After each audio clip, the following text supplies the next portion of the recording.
What's up, guys? Ricardo Almeida here. It's my student Luke. I'm going to be demonstrating today this technique that we've been playing here in Jersey. And I think before we go over the technique, is just understanding why we do it. All right.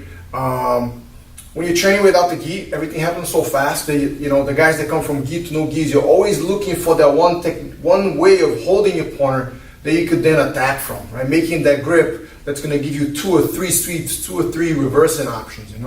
I call this concept, to my guys, I just call it base camp. In mountaineering, they build these base camps where you make the ascent, all right, to the top of the mountain because it's too dangerous up there, and if things go wrong, you come back down to base camp. So I'm just constantly in my own game, as well as these guys' games, trying to establish a few base camps in between certain positions. I think the big positions such as close guard, side mount, they are natural base camps that the hierarchy of positions give us. But then there's other ones where you try to break that, you try to move to the next best position, and you're not quite there yet, and whenever you move, you're always exposed. And especially without the gi, from the bottom, it's so hard to make a grip that you can hold on to for a little while and then think about what comes next. So in my search for a strong grip like that, as the game evolves, guys are passing the guard, standing more. I've borrowed from Kayotera. He came and did a seminar here in Jersey for us, and he does this underhook, this beautiful underhook on the De La Riva boot. And I just started playing with it, and a bunch of situations came off. It's just like anything else. You get enough guys attempting a position, different people in different parts of the world are going to come up to very similar conclusions. So I've seen similar situations, but not exactly quite like it. All right. So first of all, right here, Luke is trying to pass my guard. Right. Instead of just going De La Riva, all right. Because a lot of times if I just go De La Riva, he could step back and kick out. Okay.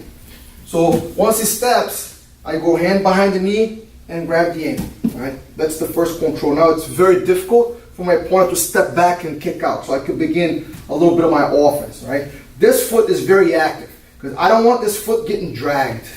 All right. My opponent drags, I'm going to start having trouble. All right. Or I'm going to start to have to scramble, which is what we were trying to avoid in the first place. Okay. Now from here, I push, sit up, go elbow deep and control. Now I use this to bend my opponent's leg. This space right here opens up. I get now my underhook on the De La Riva.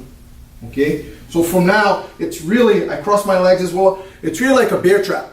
All right. It's like your foot is stuck. It frees my hands to do a little bit more offense. Again, I'm just controlling and thinking about that foot not getting dragged to the far side. All right. My main line of thought now is I want to off balance my partner however I can. Sometimes I can even go with the hand on the knee, and I want to get his hands to the mat. Once the hands are on the mat, I can let go. Turn this into Ashigarami, all right, on one-legged X guard. As soon as the weight comes back to me, pop, like a modified waiter sweep. Okay. From here, you can start coming up. All right. You could leg drag. You could do a bunch of different situations from there. One more time.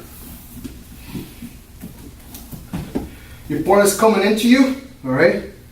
Control. Sometimes if he drives that knee in, okay, I go straight for the underhook. I don't need to lock the hands. Okay. From here, get your opponent's hands to the mat. Get your leg. You can just go back to regular over under right here.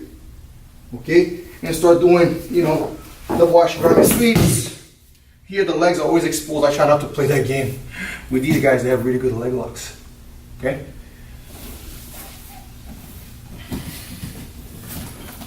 Now there's a bunch of sweeping options from this situation. You could take the back. But I think for now, just play with the grip and see how you feel. Thank you. I'm going to do one in Portuguese one. Quick.